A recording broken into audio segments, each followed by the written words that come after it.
Sarah, like I love Ted Lasso. I mean, it's such a underdog story, but like I like what you bring to this new season and the psychology behind sports.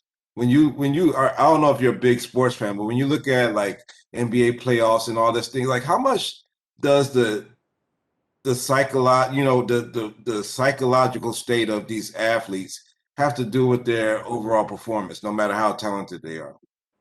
Absolutely. I mean, back in when I was younger, I used to do a lot of athletics, and I was always in listening and giving information from coaches about your mindset, visualization. So there's always this idea that the mind has a lot of power to control what you're physically able to do.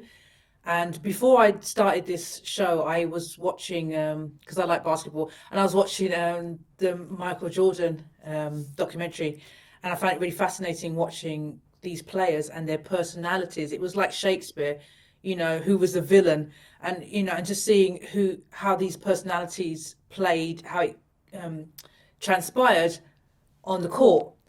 And I was listening to a lot of LeBron James talk about having, getting your mindset right for the game, and him talking about his influences and, growing up when he was playing. And I think it's really, really important. So I was thrilled to play this part, and had a lot of conversations with Jason about it. And he talked about looking at Brené Brown and looking at vulnerability, looking at different ideas about psychology, not so much sports as such, but I did a little bit of research, reading a few books. I didn't get too involved with it, too obsessed with it, with the research, but I just found like I'm fascinated with the mind anyway and Yeah. performance. So yeah. I know one of the other interesting things about your character is that you're able to speak so many different languages Yeah. for this team that has so many people from different countries and that have different dialects. Like how I know the internet has made us closer as a world community, but how much closer could we be if more of us were multilingual and able to speak French and Italian and Spanish and so forth, and even Yeah. Igbo and other languages. Like if we Yeah. was able to do all of that, like how much closer do you think we could be as a world society if we could speak each other's languages? Oh, so close. There's so much, even in, even the oral language, that culturally, the things that are unspoken about different countries and so forth. And it's just fascinating to me. Um, a previous job I did where it was set in Nigeria, it was like this adaptation of Three Sisters, and it was set in Nigeria. And we talked about how many different languages there are in Nigeria alone. So you could imagine the amount of cross miscommunication and stuff. And what I love about Sharon is that she's nothing in Ted Lasso is quite what it seems. And the fact that there's this woman that comes in, she's very smart. She can speak all these different languages. She just takes everything in her stride. I love that about her. Yeah.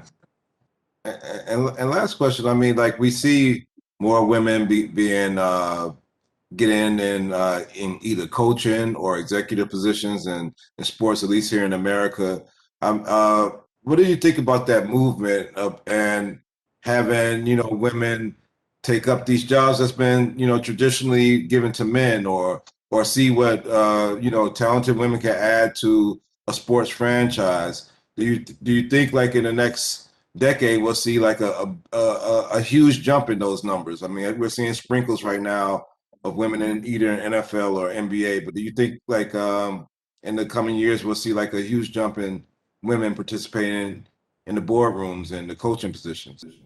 I really hope so. I think it's a wonderful idea. I feel like women are always really used to multitasking, strategizing, whether it's in the home, whether it's at work, social life. They're able to balance all these things. And I think that and having that kind of mindset is really important. Also, in terms of a game, you're looking at how you strategize, how you're, how they know how to micromanage and manage situations. So how do you micromanage and manage situations on the pitch, on the court? How do you work these things out? And also being, I think it's really important to discuss emotions and talk about vulnerability. It's always a sign that women are vulnerable and women have emotions, but also men do too. you know Yeah. Well, Sarah, it's been a pleasure. I've seen you in the HBO series and this, and I can't wait to see all the other things that you have Oh, thank coming you. forward. So keep on doing what you're doing. We'll keep on watching. Thank you very much.